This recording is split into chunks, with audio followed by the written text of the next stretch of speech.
Alright, and we are back for our last round of the next Mega Draft. We have the finals between Martin and Nick. We've got Martin from round 2 we know is Black-Green, Splashing Rakdos, and then Nick we know is on the other Blue-Red drafter. For Martin we've got two Swamps, Mountain, Forest, Leering Onlooker, Wretched Doll, Porthole Mole, Flesh Borer, and Mourner's Surprise. So just all low curve all the time. Alright, and for on Elephant's Nick. side of the field, he has the Floodgate Router, he has 4 lands, 5 lands now under the skin, and he has a Mind Spiral, so he can get those card fans going at some point. Also drew a red card, Glasswork Works slash Shattered Yard, so you can use that as a remove spell at some point. This is an interesting thing. He gets to manifest the version bot, and then he has to convert the district to hand, so it gets him his red mana. I think that's a pretty reasonable play if he didn't have anything else good. Was just trying to hunt for a red land. I think normally playing that with nothing in the yard's a little risky, but if the time calls for it, it's not insane. Yeah, totally makes sense to me. Gets a 3-drop sentry, because I think he's looking to leave on top, hoping to get that at some point. And turns up the diversion unit, gets the 2 damage in. Also leaves up the sacrifice ability if Martin should desire to cast, instead that Nick should desire to counter.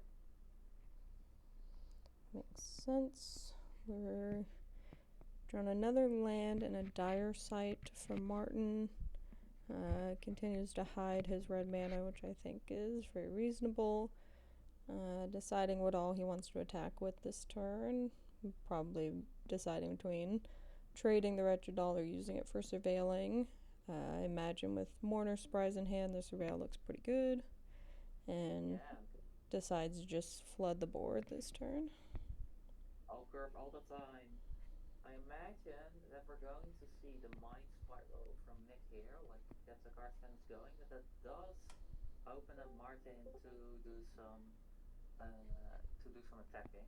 Alternatively, he could do a double removal spell, Glassworks and White Down, but I'll be honest, not the cards that are on the battlefield right now are not the premium removal targets. No, I think this hand in particular, and I think overall, remembering Martin's deck there, it's just a lot of low curve, very few big drops. There just weren't a lot of big drops in this draft in general, it kind of seemed like.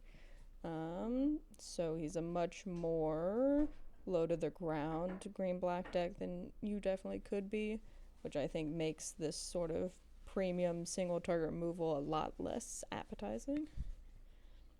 Yeah, for sure. And then with the Mind Spiral, Nick drew an Oblivious Bookworm, a Silver Surveyor, and he got a Moldering Gym / Weight Room. So that's 3 good cards to bring. Martin is deciding to surveil away a forest and keep a Loxodon Eavesdropper. Draws that and his own commercial district. Just checking if he wants to Mourner Surprise or not before going to Tex. Makes sense.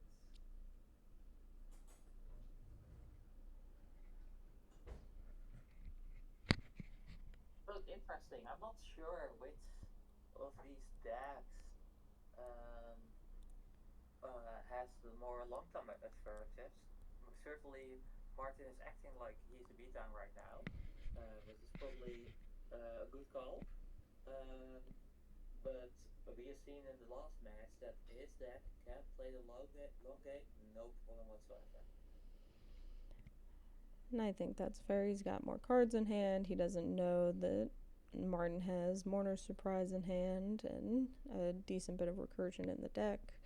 I think both of these decks have the ability to be the beatdown, just depending on what sort of draws they get. So I think this is a very fluctuating matchup that they'll both need to adjust to. For sure, very interesting matching happening here. Tons of decisions. I do wonder if Martin is able to like push his advantage a little bit, try and make Nick at least sweat a little bit, make sure he doesn't get like the maximum value out of all his cards, put some tension on him. Certainly, So seeing him just cast 5 mana draw spell when you have a huge wide board can't feel great. Not threatening enough, but took a bit to decide what to get back with Mourner's Surprise. He had 5 perfectly reasonable options and ultimately decided on the Mutant Surveyor. I'm guessing he just wants to get his speed started. yeah, and the thing has menace and can cook itself. So I like it in to put some pressure on Nick. So Nick is thinking he has 7 spells in hand right now. He just drew the Slickshot Lockpicker, and he is looking to cast the Bookworm and then probably the Cheat of Sentries, like defensive cards, gift card, the do gift card advantage, trying to set him up to survive gain card advantage, and build up his board.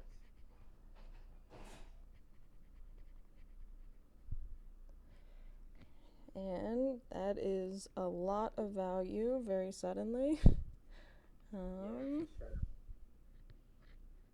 So Nick drew 2 red cards. He got the Skillstorm Summoner, and then he has the Tunnel of Hate slash Ticketboot, deciding on which of these to throw away. But both it's I do think blue green has a very unique ability to have very good blockers while also getting value. That I think is looking very good here, but that is a hell of a comeback wrong target. yeah, love that for Martin. Draws a card, gets a blocker out of the way.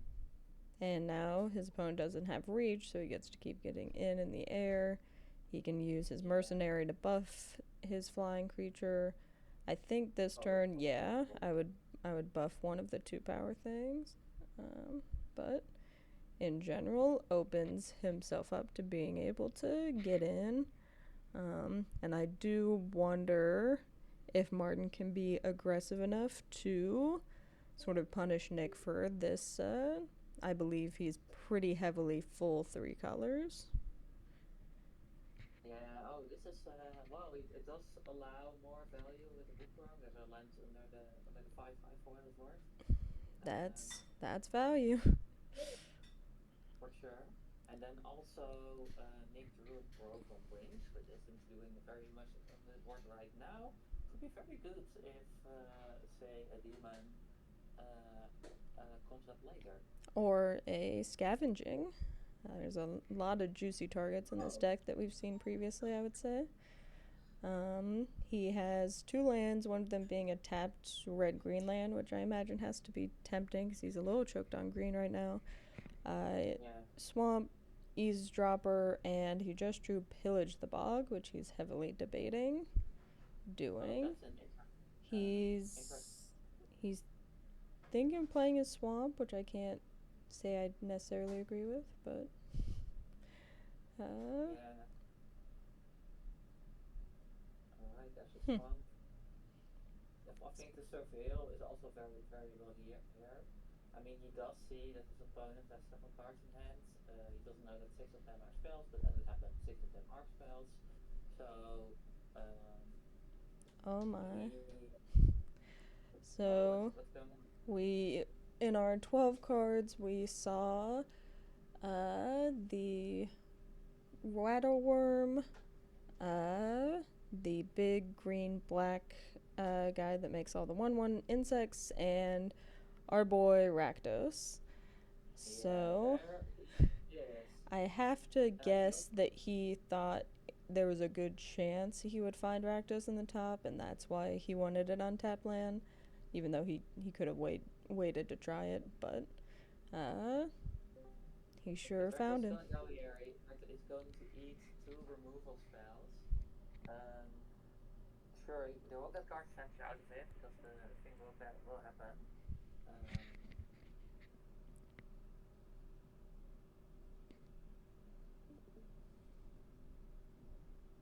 Okay, so Martin has to pick his. Um, so that does kill Rakdos, but it does provide some card advantage. Ooh, and there's a Chandra. Oh my. And the hits keep coming. I did not realize quite how heavy Martin's Red Splash was. I haven't seen his full deck list for myself. It's full on Teamer. It's not a splash. Oh, yes. Sorry. I thought this was coming from Martin's deck. Yes. This makes a lot of sense coming from Nick's deck. As sad as it is to see if you're Nick. You get to perfectly do 8 damage. Yeah, that's pretty good. That's 4 in. And well, he doesn't have much. Maybe the Glassworks hits Chandra, so that could work for him, but not looking super great for Nick right now.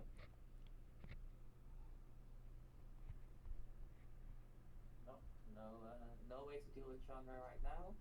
He could play a Dragon Trainer to get 2 blockers in, or Nimble Totteris to do the same. He's also looking at instants and sorts in his graveyard, see if there's anything he wants to get back with Slipshot Block Picker. I don't think anything here is going to do enough to really more than stem the bleeding a little bit. Oh wait, white down does start with Chandra. That's great for him. He gets to play a 2/2. Still, he has to block the Surveyor here, I think. Otherwise, it will get lethal, which also means that he will go down to 1, so that cannot feel good if you're Nick.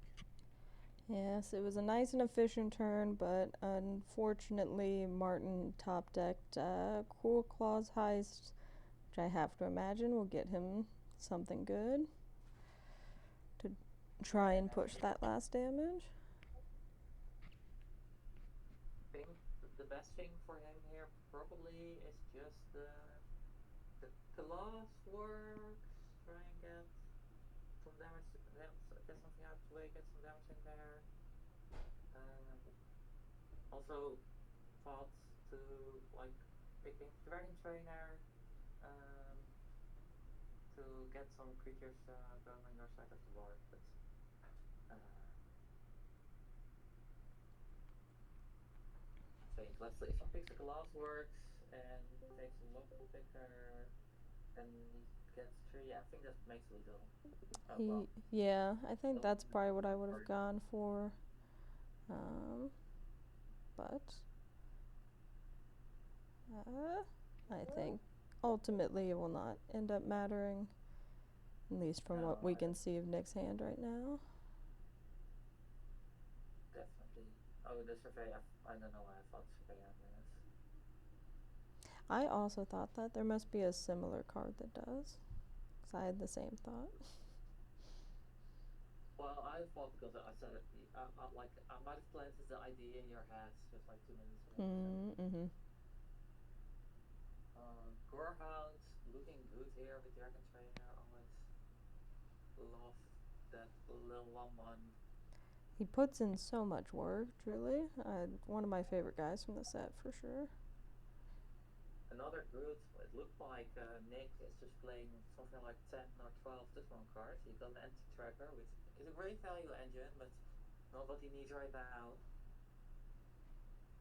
I think it's very likely to help in a later game, but certainly not what he needs right now. Yeah. Does scale the dragon. And he draws a hide in plain sight with great cards for a later game. Alright. Game 2 it is.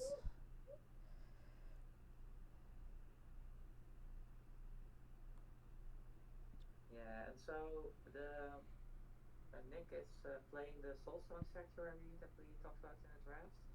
And yeah, it's full three colors, so it's nine green sources, nine red sources, seven blue sources. Interesting. That's Yeah, not but something we see a lot in Mega Drafts. no, not really. There's a decent amount, I think two or three green things that can get basics, but well, he only has nine forests, nine green sources, so you won't get like those always either. Certainly, I can see the draft going in a way where you just needed to risk that sort of Sure. power, but Yeah, definitely. It's definitely like there's mana base are always like decision of power versus consistency, and this is Nick's deck is very powerful, but probably not very consistent. But has worked out for him so far. That should be said. He did get to the finals. certainly, certainly hasn't hurt him too bad. And it didn't look too terrible for him in that game. I think it was just a particularly good draw for Martin. Just kept up consistent pressure. For sure, for sure. And great play by Martin as well. Really, like, identified that, hey, I have the opportunity to put pressure on Nick here and get the win that way. And never really gave him a turn to breathe, a turn to recover, and uh, leverage his value. So I think Martin will be pretty pleased with himself right now.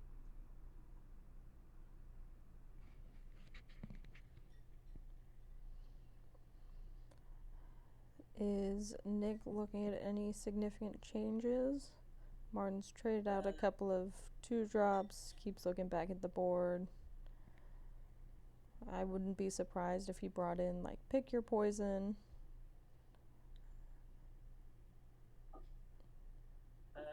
no, he did basically made no changes. Fair enough. So another thing to consider about we talked about um, a format about Martin potentially being the first Danish league winner as well. He's also Next Generation League is the first league he ever played in, which I believe will make him the first rookie to win a league Since since our Dan. great Dan AP Mm-hmm. outbreak over 2.5 years ago. My best friend that I invited to the server, and he immediately won his first league before I had. Yeah. All right. So from Nick, he is on 5 lands, all forests and mountains, the Mind Spiral, Draw Card, and then Chandra Flameslaper, which I imagine he is hoping to get to cast this game. Well, I have some terrible news. Martin has Yeah. 2 swamps on the field, and he's playing Cruel Ice. He also has Ooh, oh, and Forest, Vampire Gourmand, Porthole, Pothole Mole. They went this way, Immune Survivor, and just drew a red-green land. yeah. If I were Nick, I might have slow rolled the island, make my situation seem even more dire than this, but I don't think it matters. It really matters much.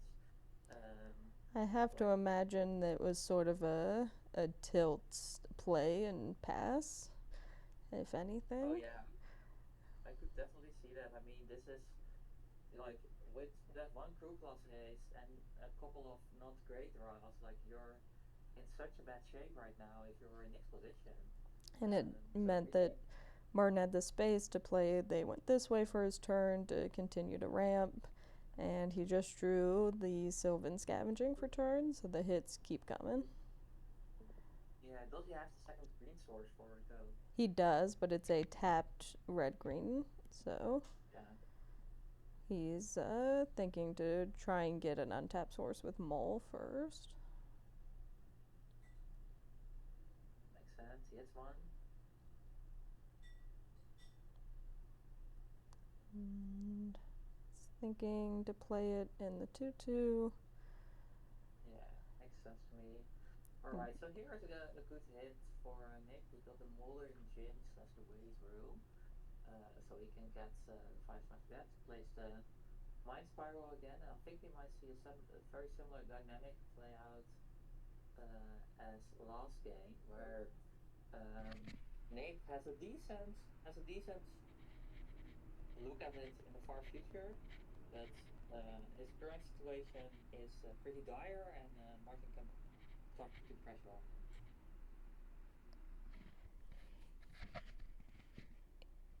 Huh.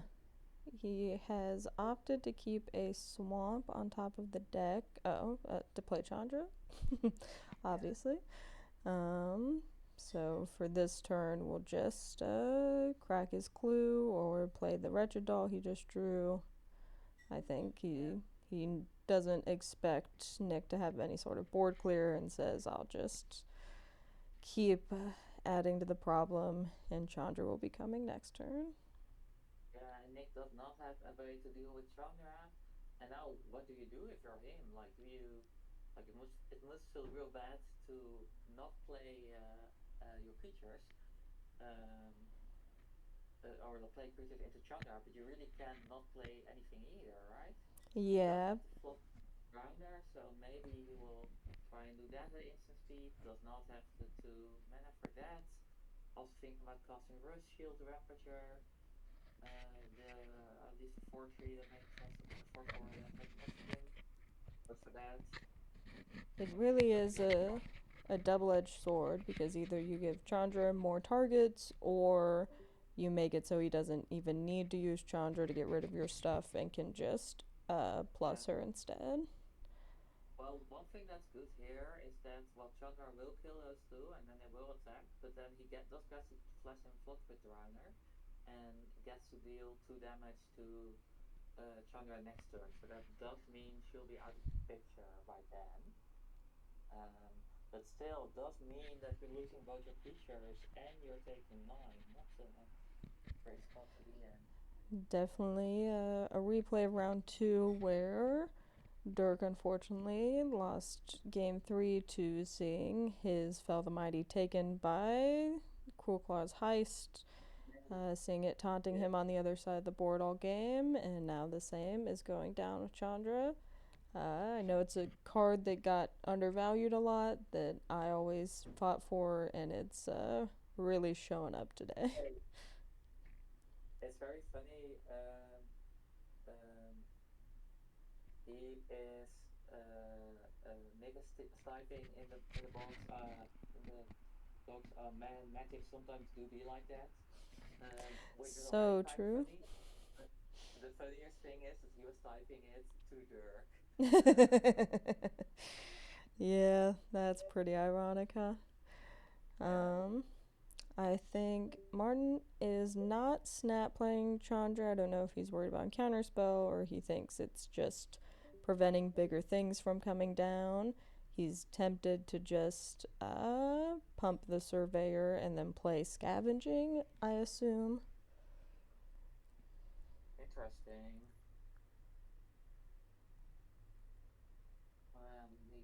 His mana turns out to be exactly right for that. Mm-hmm. It's a very good line to have spotted. As much as it's Yeah. not that sustainable to keep getting 3/3s, getting getting them now still seems very worthwhile. Yeah, for sure.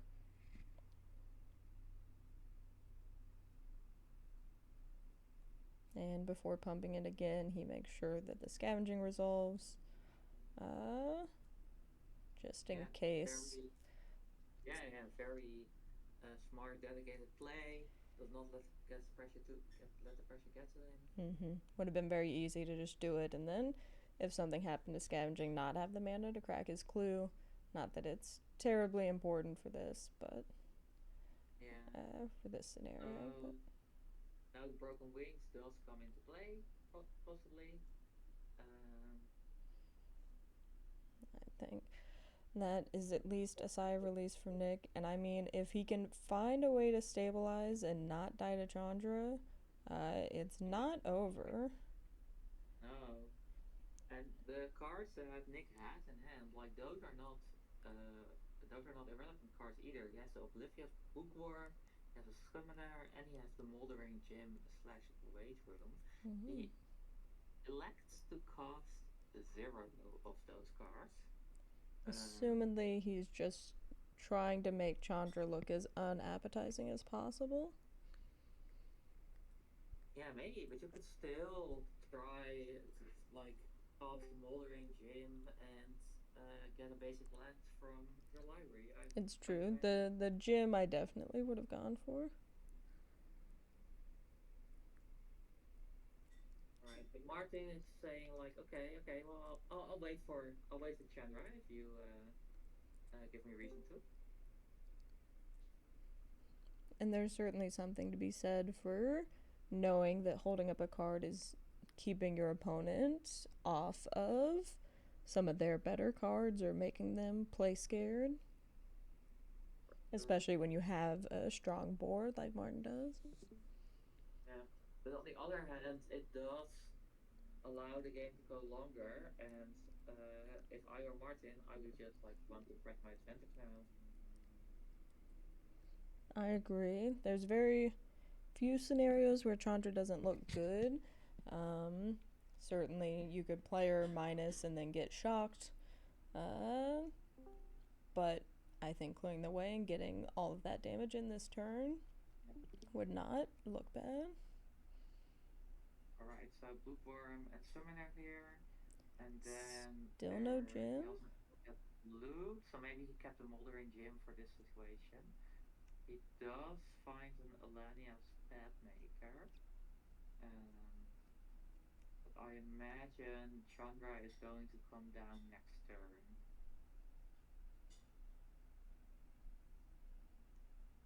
I would certainly think now is the time. Yeah, there she is. Yep. And she will do what she does best, clear the board. Oh, interesting. He stacked the extra damage onto the bookworm, specifically, assumedly in case of a pump spell. Excellent. Alright. So a land of the top, so it all depends on this spell marker hit. And nimble top turret. Alright, that's I mean, means we will be healing out of it. yeah, it certainly means the game is not over.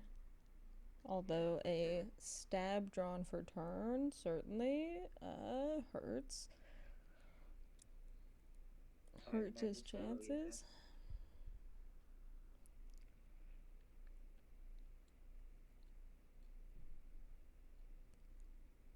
Alright, lowering onlooker for Martin, which is not irrelevant, but not going to finish Nick off this turn. It was that and two lands, it looks like. And he's just gonna play out his hand using that free Chandra mana. Yeah. He also still has the clue available, might attack all. Maybe he'll sack something to the Gormans to give it unlockable. I could imagine him sacking the onlooker and then getting the bats. Yeah, that's what he's doing.